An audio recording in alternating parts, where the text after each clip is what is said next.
Time to look at another Big 12 team, the Big 12 champs from last year to be specific, and this team I kinda love following in Missouri. Not really sure when my love to watch Missouri started. Maybe it was during that weird 2021 year when Missouri just wrestled a ton of duels and they were the easiest team to watch on TV by far, or maybe it was their creative style. It has been a while since Funky Ben Askren left his mark on the NCAA landscape. He left an interesting style that overall changed the wrestling scene forever, but no school was more impacted by it than Missouri. They have an interesting style where all their athletes come in with their best stuff and then they are elevated to a flowing nature with elite funky movements and interesting attacks from all over. Obviously not all their wrestlers are masters of funk rolls and things like that, but they just move so fluently in their wrestling and dare I say similar to Penn State, but maybe I won't go that far. Regardless, I still think Missouri is a top team and the podium speaks to that. A big part of their growth is their coaching staff. For the most part, taking average guys into greats and turning greats into legends. They truly develop a lot better than most teams, and this past year really speaks miles to that. But before we dive too deep into what's going to happen this upcoming year, hey everyone, my name is Tanner, and welcome to TrueTan Wrestling. I make lineup breakdowns, event recaps, and so much more to grow the sport of wrestling. If you are checking out my channel for lineup breakdowns, be sure to subscribe so you never miss out. And then also like this video along with leaving your comments on the Missouri Tigers. Now without further ado, let the accolades of the Missouri wrestling team steal the show.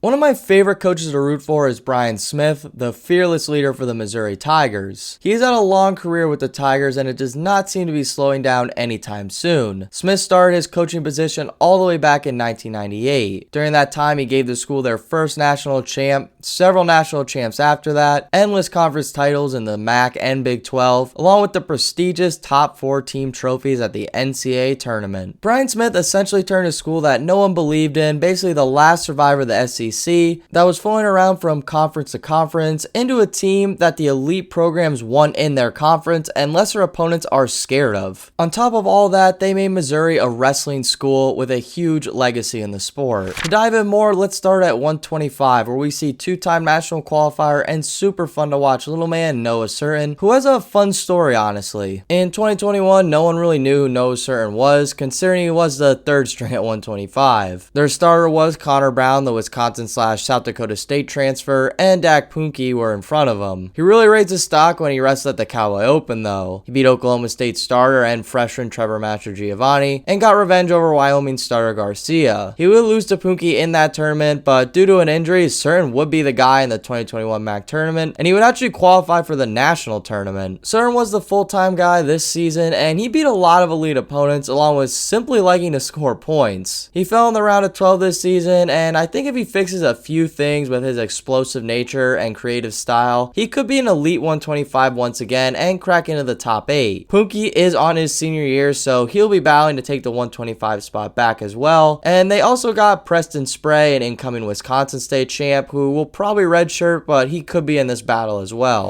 133 was a little wonky last year for the Tigers. We all expected returning round of 12 guy Matt Schmidt to be back in action, but after what we can only hope was an injury, he did not wrestle at all in 2022. Hopefully he received a medical red shirt and he can finally crack in the top 8 in the NCAA landscape this upcoming season. However, if he was actually just done last year and he is not going to return, the battle will once again be between Trey Crawford, who finished last season 10-10 and was not the Big 12 guy. He was behind assumed starter Connor Brown, who got the Big 12 start and became the starter pretty late in the season, but he failed to qualify for nationals regardless. They also got top 50 recruit in Zeke Seltzer coming in, and he might be able to slip into this spot, or maybe in 2024 he will if his redshirt development goes well. Alan Hart will be back at 141 for his final season as a Missouri Tiger. Hart has always had really fun and interesting regular seasons, but for some reason he can just not bring it all together for the national tournament. To be honest, 141 is losing some strong competitors, so maybe with the right placement he can crack into the All-American stand. Now to point something out real quick, I'm sure you've all noticed that Missouri is a pretty tough dual team, especially especially with all their round of 12 guys, which is true. That always breeds a solid dual team. However, at the national tournament, if they could live up to their potential and not just have guys finish in the round of 12 a bunch and have more All-Americans, especially at all 10 weight classes, having guys all push for something like that, they could really have something special. To take it back to 141, they'll also have Owen Ools coming in, who I think could be a great recruit for them, especially from the home state of Missouri, and slide right in when Hart is done. 149 should see the return of Brock Mahler. He did wrestle at 157 for a few moments in his red shirt last season, but honestly he did not perform like he normally does at 149, so hopefully he'll be back down in their lineup, and I heard he's actually a pretty light 149, so that is promising. I am assuming Josh Emmons will redshirt too, the starter from last season at 149, and I could see him actually dropping to 141 in 2024 when Hart graduates. They also have a massive recruit expected to redshirt coming in with Cameron Steed, who is a 4-time Oklahoma State champ, so yeah, that is a pretty solid recruit to get. So I am curious where he will fit or push to be in the lineup in the future. 157, they don't have the best depth like the other weights I previously mentioned, but it will more than likely be Jarrett JQs in the starting spot once again for his last year of athletic eligibility. JQs will look to be a 5-time national qualifier and hopefully a first-time All-American this upcoming season. He was extremely close to being semifinalist Will Luan in the first round of the national tournament this season, so maybe growing a few more attacks could put him in the top 8. 165, I think we all know the man who we will see in Keegan O'Toole, who is a 2-time All-American and a 1-time national champ with only 1 loss on his resume. O'Toole might be the most fun wrestler to watch in the entire college landscape. He can score from what seems like anywhere, and if you get anywhere close to a cradle with him, you are definitely getting pinned or at least giving up 4 points. O'Toole definitely deserved to be a national champ last year with all the technical work that he puts in, and he's not going anywhere, so college wrestling fans will be watching him for a good while, and the 165 field is staying pretty young, so it's going to be fun for all college wrestling fans. I know O'Toole will be the guy next season, but also coming in is freshman Jay Conway, a top tier Indiana guy, so definitely a red shirt, but I thought I'd mention him before moving into 174. Moving a weight up, I think the guy will definitely be Peyton Mako, but just because I think that doesn't mean there is other options and quite a bit of depth at this weight class. Sean Harmon, a sophomore for the Tigers, will be looking to crack in the lineup after a 20-7 season last year. Mako got hurt during a very small stretch of the season, and Harmon came out with a bang, winning several dual meets for Missouri, and he also beat a soon-to-be All-American Dustin Pott of Oklahoma State, so I think Harmon versus Mako will be a super fun roster battle to watch out for. Both guys heavily improved over last season and got better and better as the weeks went on, and they both bring something creative to the table. Now reaching 184, which I think is one of the deepest weights, with last year's starter Jeremiah Kent re-entering the conversation. Looking through Kent's resume, he's definitely had some low points in his matches, but he's also a 2-time round of 16 guy, and he has the ability to put good guys on their backs, so a very dangerous wrestler. He still technically has 2 years of eligibility left, so still a lot of room to grow and improve. Below him was high recruit and redshirt last season in Colin Hawks, who had some great moments during his redshirt season and his 2020 free year. He actually beat Tate Samuelson during that season. He had a poor Southern Scuffle showing though, but that can happen to redshirts from time to time, especially a long tournament like that. Overall, I really like both of these options, and I think Missouri has something really special that will be battling out for a lineup spot. There's also a super nice freshman coming in by the name of Clayton Witten, who you all probably remember as the high schooler who beat Ava Saw at the Luther Open last season, right in the beginning of the year. I could see him redshirting, but the 184s are not going anywhere, so expect fun roster debates at 184 for the Tigers for years to come, which is a sign of a really elite team.